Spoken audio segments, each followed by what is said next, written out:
আওয়ামী লীগের কার্যক্রম নিষিদ্ধ করা হবে। শুধু আওয়ামী লীগের কার্যক্রম নিষিদ্ধ করলে হবে না, পুরোপুরি এই সংস্থাকে বাংলাদেশ থেকে লাইসেন্সই বাতিল করে দিতে হবে। এই সরকারের আমলে দেখছি অনেক আওয়ামী লীগ কিন্তু দেশ ছাড়ে পালিয়ে যাচ্ছে, এই সুযোগটা আসলে কেন বা কি কারণে পাচ্ছে আপনার কি মনে হয়? এটা হচ্ছে যে আসলে আমাদের দেশটা কি বলবো, যাদের বিনিময়ে দেশটি স্বাধীন হয়েছে আজকে তাদেরকে অবহেলা করা হচ্ছে। ছাড়া আগস্টের পূর্ববর্তী সময় যখন হচ্ছে যে আওয়ামী লীগ আমাদের ভাইদের উপরে নৃশংস হত্যাকর্ম চালিয়েছে, হত্যাকাণ্ড করেছে, 5 আগস্টের পরবর্তীতে তাদের বিচার ব্যবস্থা কয়েকটা চালু করার কার্যক্রম চালু করা উচিত ছিল, কিন্তু তা তো দূরের কথা, আমাদের জুলাই বিপ্লব ঘোষণায় তো দেয়নি। আজকে তাদেরকে বিচার ব্যবস্থাটা না করে তারা কি করছে, আজকে দেশ থেকে পালাচ্ছে। যাদের হচ্ছে যে ক্ষমতাসীন তারাই হচ্ছে যে আজকে আমাদের উপরে হচ্ছে যে জুলুম নির্যাতনের উপরে হচ্ছে যে আমাদের উপর রক্তের সাথে বেমানি করতেছে এক প্রকার। তারা কিভাবে পালায়, প্রশ্নগুলো আমরা তাদের কাছে রেখে গেলাম। কিভাবে পালায়? তাদেরকে যদি সরকার কর্তৃক সাহায্য সহায়তা না করা হয়, তারা কিভাবে পালায় দেশ থেকে? আর তাছাড়া তো দেখতেছেন আমাদের ভাইদের উপরে এখনো আওয়ামী লীগে হচ্ছে যে আপনার এখনো এই অবস্থায় অনেকে আমার ভাইদের উপর নির্যাতন অত্যাচার অনেক জায়গায় এখন তো চলতেছে। কেমনে কিভাবে এগুলা যদি ওদের কোনো সাহায্য সহযোগিতা না থাকে, কিভাবে তারা হচ্ছে যে উঠে দাঁড়ায়? আমরা 3টা বিষয় নিয়ে এখানে বসে আছি। এক হচ্ছে আওয়ামী লীগকে একদম নিবন্ধন বাতিল করে দিতে হবে, যদি না করা হয় এখান থেকে আমরা উঠবো না। দ্বিতীয় হচ্ছে যে আমরা যে জুলাই আন্দোলনে আহত যোদ্ধা এবং নিহত তাদেরকে হচ্ছে সনদপত্র এবং কি দিতে হবে।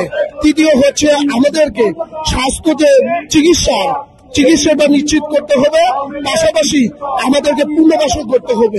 ঠিক আছে, আমরা এই দেশের জন্য যেই যুদ্ধ করেছি, আমরা এই দেশের জন্য যেই ত্যাগ স্বীকার করেছি, আমরা মানুষের কাছে মানে ধিক্কার জানাই যে এই সরকারকে যে আমাদেরকে নিয়ে ভাবতে কেন তাদের এত 9 মাস সময় লাগলো।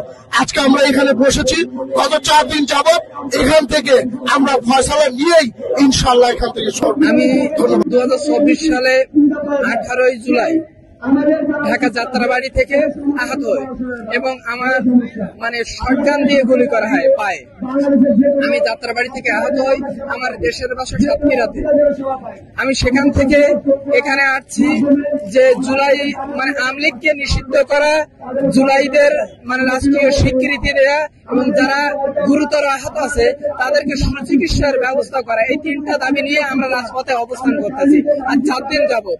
যদি আমাদের দাবিকে না মানা হয়, আমরা অনির্দিষ্টকালের জন্য যতদিন পর্যন্ত আমাদের দাবিকে না মানা হবে আমরা রাজপথ ছেড়ে যাব। আসলে এগুলো হচ্ছে আমাদের প্রশাসন সহ উপর মহলের ব্যর্থতা বলে আমাদের কাছে সুস্পষ্ট হয়ে যায় যে আব্দুল হামিদের নামে হত্যা মামলা থাকার পরেও সে এয়ারপোর্ট দিয়ে কিভাবে যায়।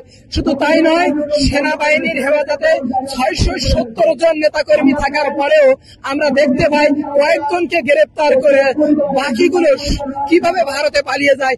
তা আমরা এই কিভাবে পালিয়ে গেল এই প্রশ্ন আমরা আইন শৃঙ্খলা বাহিনীর কাছে প্রশ্ন করতে চাই যে তারা কিভাবে বাংলাদেশ থেকে তারা পালিয়ে যায়। 3টা দাবি নিয়ে অবস্থান হবে। প্রথম, আওয়ামী লীগ বাংলাদেশ থেকে নিষিদ্ধ করা হবে। দ্বিতীয় দাবি, আমাদের জুলাই স্বীকৃতি দিতে হবে। তৃতীয় দাবি হচ্ছে আমাদের সুচিকিৎসা পুনর্বাসন করতে হবে। এগুলো আমাদের দাবি। আওয়ামী লীগের কি পুনর্বাসন হলে আপনাদের জন্য কোন লাইফে রিস্ক পরবর্তীতে আছে কিনা এই ব্যাপারে কিছু? আমরা পুনর্বাসন করতে চাই, পুনর্বাসন করতে চাচ্ছি না। পুনর্বাসন করলে আমাদের চোখে কি হয়েছিল? আমার চোখে অরিজিনাল বুলেট লেগেছে, এই চোখ একবারে নষ্ট হয়ে গেছে। খুলে দেখাবো।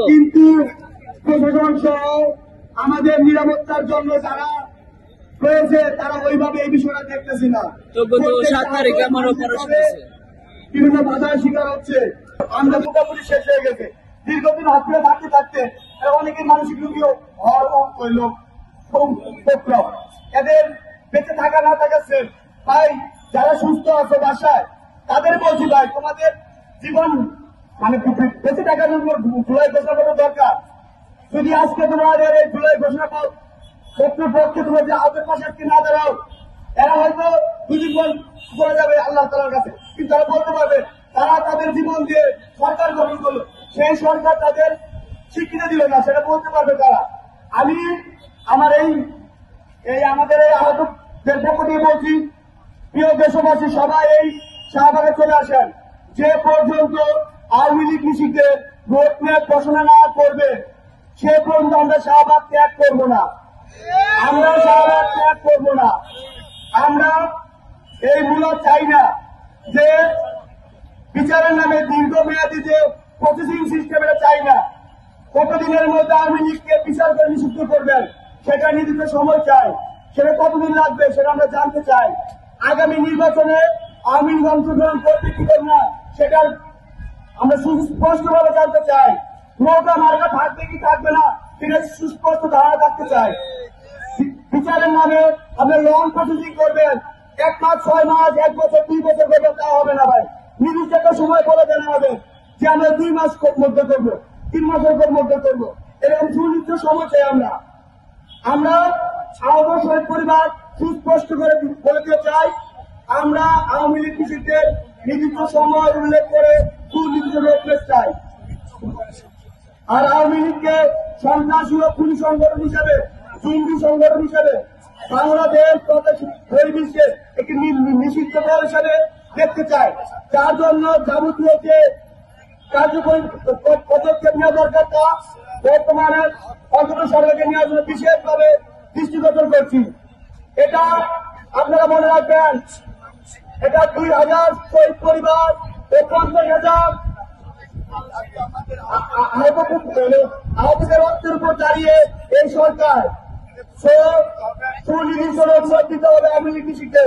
আর দ্বিতীয় যেটা আমাদের এই 24-এর আন্দোলনকে স্বীকৃতি দিবে সাংবিধানিক ভাবে, সেটা জুলাই ঘোষণাপত্র। আমরা অতি দ্রুত জুলাই ঘোষণাপত্র সুসংবাদ শুনতে চাচ্ছি। ভাই 30 দিন লাগবে না ভাই আমার, তো নির্দিষ্ট দিন বলতে যখন তারিখ আমরা সাংবিধানিক স্বীকৃতি দিব সেভাবে নির্দিষ্ট দিন বলতে ভাই। এই 30 দিন আবার 30 দিন পরে আমরা আসবো। আর আমাদের সকল আহত শহীদ একটা লক্ষ্য, আমরা রাজপথ থেকে ঘোষণাপত্র নিয়ে যাবো। ভাই ঘোষণাপত্র দিতে বিশেষ কিছু লাগে না ভাই, এত মিটিং মিছিল লাগে না। 10 মাস অনেক মিটিং মিছিল করছো ভাই, অনেক ওনাকে পরিচয় পরিবেশ করছো ভাই। রাষ্ট্র সংস্কার হচ্ছে, একটা আহত প্রতিনিধিদের নিয়ে তোমরা পরামর্শ করছো, যাদের হচ্ছে দাঁড়িয়ে তোমাদের বাংলাদেশ নতুন বাংলাদেশ, সেই আহত শহীদ পরিবারকে নিয়ে পরামর্শ করা ছিল না। সামনে নির্বাচন হবে, সকল দল নিয়ে বলছে, এই আহতদের নিয়ে কেউ ভাবছে চাই এরা কেমন বাংলাদেশ চাই? এটা তো জানার কথা ছিল। এরা 24-এর চেতনায় কেন জীবন বাজি করেছিল? তাদের কি লক্ষ্য ছিল? শোনার প্রয়োজন ছিল না? আমরা দিলাম জীবন, আমরা দিলাম রক্ত, তোমরা ক্ষমতা পাইয়া এদেরকে ভুলে গেলা। যাদের থেকে তোমরা ক্ষমতায় বসছো তাদেরকে ভুলে যে অধিকার তাদের যে ক্ষতিপূরণ তাও দেওয়া হচ্ছে না, অর্থাৎ কিছুই করা হচ্ছে না। এই সকল অধিকারগুলো 1 সপ্তাহের মধ্যে দেওয়া সম্ভব, অথচ আজকে 9 মাস হয়ে গেল কিছুই করা হচ্ছে না। তাই আমাদের এই যুদ্ধ চালিয়ে যেতে হবে। আমরা আপনাদের প্রতি একত্রতা পোষণ করছি এবং কুমফ্রদের যারা আছে বাংলাদেশে আমরা 5,000 সবাই আপনাদের সাথে আছি ইনশাআল্লাহ। এবং আপনারা এগিয়ে যান, এদেশে ফ্যাসিস্ট এবং ফ্যাসিবাদী এবং তাদের কোন দোসর শত্রুদের এদেশে কোনো জায়গা হবে না। এবং এদেশে যারা স্বাধীনতা সার্বভৌমত্বে বিশ্বাস করে শুধু এদেশ হবে তাদের জন্য ইনশাআল্লাহ। সবাই ভালো থাকবেন। আমি কুমফ্রদ সম্পাদক পরিষদের কুমফ্রদ একমাত্র সম্পাদক, আমি কুমফ্রদ একমাত্র সম্পাদক এবং আমি ডকুমেন্টেশন 24 এডিটর চিফ, দৈনিক বিজনেস ওয়াইলের বর্তমান উপদেষ্টা।